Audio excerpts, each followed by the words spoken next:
Sebelumnya kita perkenalan dulu ya Pak. Mungkin teman-teman sekalian juga belum pada kenal.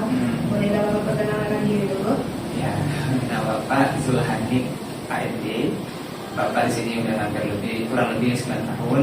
Tahun maksudnya itu 2015. Bapak di sini bertugas sebagai tata usaha di sekolah ini dan juga beberapa sekolah di sekolah ini.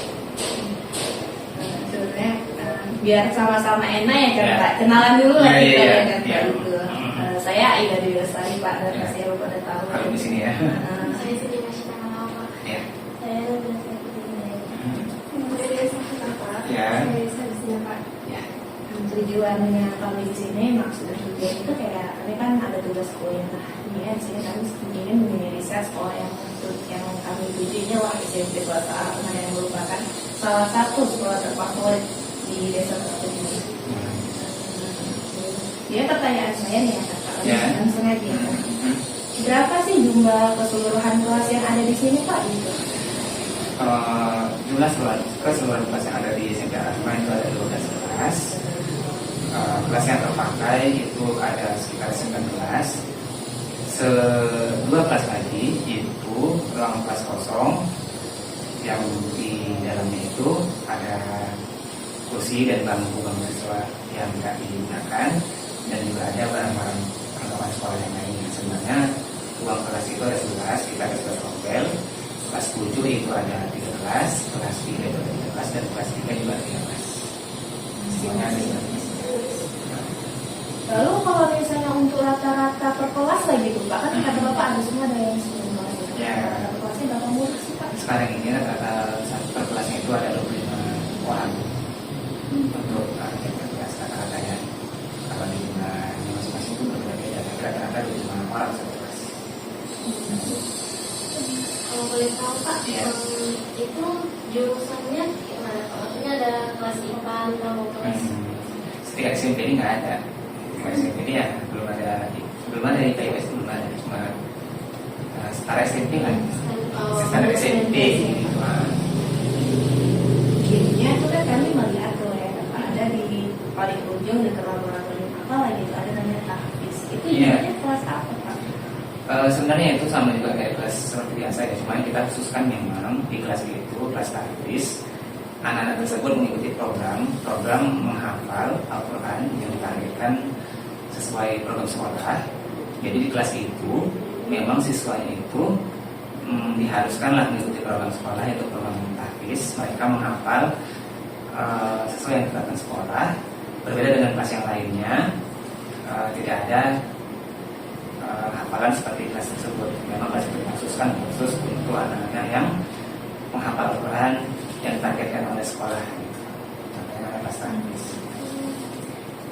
Jadi Pak, apakah area parkir di sekolah SMP ini cukup untuk menampung kendaraan guru, staf, dan juga siswa Pak? Alhamdulillah sangat cukup sekali ya.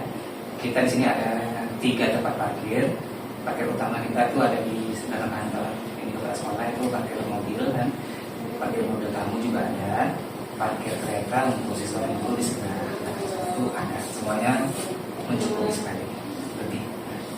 Pak, ini mengenai fasilitas sekolah nih. Fasilitasnya apa aja Pak? Selain kan olahraga ada Pak? Ya. Bisa Bapak sebutin fasilitasnya itu apa aja selain? Ya, di sekolah ini itu kita banyak fasilitasnya. Di antaranya itu fasilitas ruangan komputer ya. Kita memiliki kurang lebih 30 unit komputer untuk pembelajaran komputer. Lab IPA juga ada kita punya. Terus kita juga punya fasilitas olahraga, peralatan olahraga kita lengkap seperti badminton, voli juga ada. Terus yang lain-lainnya gitu banyak. Dan kita juga punya alat musik untuk siswa kita ya, seperti perkusi, piano itu lengkap. Insya Allah kita di sini fasilitasnya lengkap semua ada dari semua ini ada. Ya. Mengenai fasilitas yang Bapak bilang tadi, itu apakah setiap kelas itu ada giliran masing-masing lagi gimana Pak? Apa sesuai dengan mata pelajaran gitu? Iya, benar sekali. Fasilitas tersebut digunakan sesuai dengan jadwal pelajaran yang ada di masing-masing kelas. Misalnya hari Senin ini olahraga, maka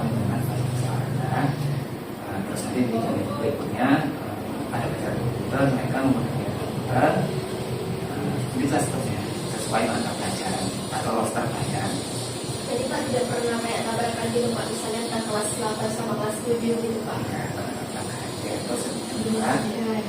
Iya, dan juga itu juga dipergunakan pada saat kegiatan ekstrakurikuler. Di sini kita ekstrakurikulernya yang apa namanya, yang dia itu seperti seni kan, seni tari, seni musik, olahraga itu juga digunakan fasilitas tersebut, termasuk komputer juga. Jadi apakah di sekolah ini punya perpustakaan Pak? Alhamdulillah ada, perpustakaan kita ada, buku-bukunya juga lengkap sesuai standar sekolah. Di sana buku penunjangnya juga ada, buku pendamping pelajaran, buku cerita-cerita novel untuk anak-anak. Alhamdulillah semuanya. Jadi Pak, bagaimana kebijakan sekolah dalam fasilitas yang ada di sekolah ini Pak? Ya. Kalau di sekolah ini kita kan cabang sebenarnya. Yayasan kita itu kan ada di Yayasan Ajaran Manasuturan Al-Azhar Yayasan. Di sana memang mereka punya timnya itu yang mengontrol dari mulai yang mengontrol semua fasilitas apa namanya perlengkapan sekolah di sini, kualitas di sini. Mereka punya tim, mereka punya apa namanya satu organisasi lah gitu, dan itu kontrolingnya ada gitu. Tiap bulan mereka kontrol kemari apa yang kurang, apa yang itu kita ada di sini itu dalam menjaga itu semua fasilitas apa namanya yang lain tadi itu semua ada di sini. Manajemennya itu ada dari yayasan, dan bahkan ditunjuk dari salah seorang guru kita di sini yang dipercaya juga ada yang menangani hal tersebut. Misal perlengkapan itu ada guru yang dipercaya gitu, menangani. Misal untuk bangunan juga ada yang percaya. Jadi semuanya itu kompleks manajemen lah itu ya tertata. Kalau boleh tahu SMP Harapan ini berdiri mulai kapan Pak? Berdirinya itu start awal pembangunan sekolah ini itu 2009, tapi 2008 untuk sementara sekolah ini kan sudah membuka, kan 2008 sudah buka. Sekolah ini meminjam gedung Madrasah Subul Salam di depan sekolah Hasanah. Sekolah ini buka 2008. Saat buka, sekolah ini kan masih dalam pembangunan kan. Jadi kita gunakanlah gedung sekolah Madrasah Subul Salam sementara di sana. Sebenarnya bukanya 2008, tapi start awal dari mulai bangunan ini berdiri ya 2009, tapi tahun ajaran kedua sudah. Jadi Pak, kayak prasarana lab IPA tadi kan Pak, jadi setiap siswa itu belajar kayak biologi gitu kan Pak, itu pergi ke lab? Iya, apa namanya, tergantung. Nah, kadang mereka juga ada yang keluar ini kan sifatnya alam gitu, ke alam. Misalnya mereka ke alam dulu kan, observasi ya istilahnya kan, mereka ke alam. Kadang nanti alat-alat yang ada di lab itu mereka bawa tuh, itu mereka bawa ke alam kan, mereka belajar. Nanti mungkin setelah observasi mereka bawa ke lab lagi, ya seperti itu. Jadi nggak selamanya dia di lab, kadang mereka juga ke alam. Tapi untuk penelitiannya mungkin yang di lab nanti. Itu yang di lab itu Pak, alatnya lengkap semua Pak? Bapak lengkap semua, bahkan di tahun 2019 kalau tidak salah kita juga dapat bantuan dari pemerintah kayak seperti ini, kit ya, singkatannya kit IPA, kit elektronik juga ada. Kit itu Pak lupa, itu semacam singkatan. Itu pokoknya alat-alat raga IPA lah semua gitu.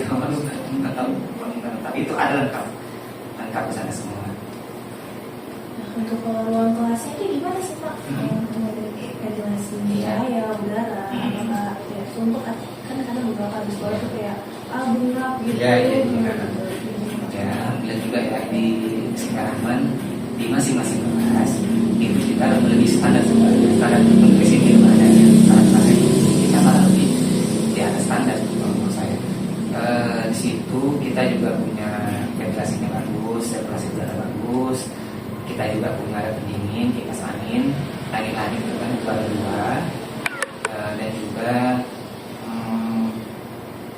meubilar atau mebel untuk bangunan kursi siswa, meja segala macam itu kita lengkap.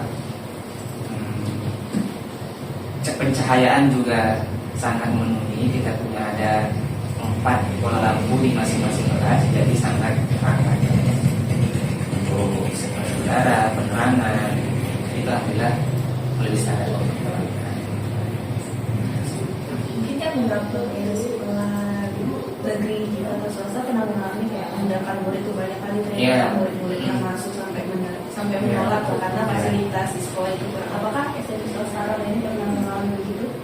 Pernah. Dari SMP Aman itu kalau tidak salah Bapak ada 2 kali seperti itu. Kan di sekolah kita ini kan termasuk sekolah favorit ya di Desa Percut. Di tahun 2021 kita menolak siswa dengan alasan sudah penuh kapasitas. Sudah pernah terjadi hal seperti itu 2 kali kalau tidak salah. Jadinya Pak kan bekerja di TNI, sering mengalami kesulitan itu pernah nggak Pak sama siswanya, bagaimana Pak? Kalau Bapak kan tidak berinteraksi langsung dengan siswa, itu tidak pernah ya. Tidak ada Pak. Palingan kalau misalnya terkendala seperti ini misalnya di akhir-akhir di kelas 3 siswa ini kan mereka memeriksa kelengkapan data siswa untuk ujian. Ada beberapa siswa kita itu di sekolah SD itu masih terbuka sama dia ya. Jadi mereka belum dapat ijazah. Sementara syarat untuk memenuhi pemeriksaan data siswa dari ijazah. Nah itulah mungkin Bapak akan berinteraksi dengan siswa. Misalnya pada Bapak siswanya Bapak akan kasih arahan yang supaya segera akan diselesaikan administrasi Bapak ijazah. Jadi situ Bapak masih siswa saya bilang lain. Mungkin itu saja yang Pak Komisioner. Terima kasih ya. Iya, sama-sama. Iya, sama-sama.